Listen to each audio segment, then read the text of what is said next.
यकतार और चपड़ी पर मुनफरद अंदाज गायकी के सबब जलाल चांडियो न सिर्फ सिंध बल्कि पूरे मुल्क में यकसा मकबूल थे। उन्होंने अंदरून और बैरून मुल्क सिंधी, सराइकी, बलोची और उर्दू में अपने फ़न का मुजाहरा किया।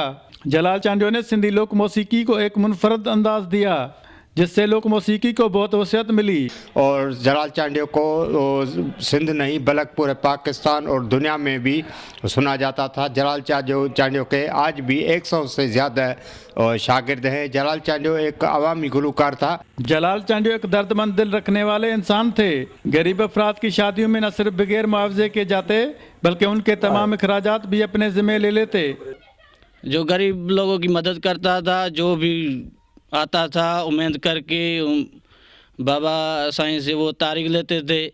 हम गरीब हैं, हमारी शादी है बेटे की या उनकी ख्वाहिश है, हम आपको फीस नहीं दे सकते, इस लिहाज से उनकी मदद भी करता था। नौशहर और फिरोज के नवाई इलाके फुल में पैदा होने वाले जलाल चांडियो गायकी में इतने मशहूर हुए कि लोग शादी ब्याह की तारीखें भी उनकी आमद से मुंसलिक कर देते थे। वो बड़ा मेहमान नवाज और माल मवेशी के भी शौकीन थे और वो एक इतना अच्छा इंसान था।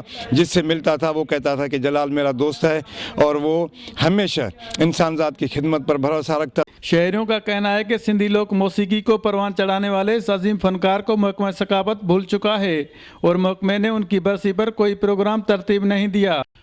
लोक फनकार जलाल चांडियो अपने लाजवाब गीतों की बदौलत आज भी परस्तारों के दिलों में जिंदा हैं। जाहिद राज पर समा, नौशहर फिरोज।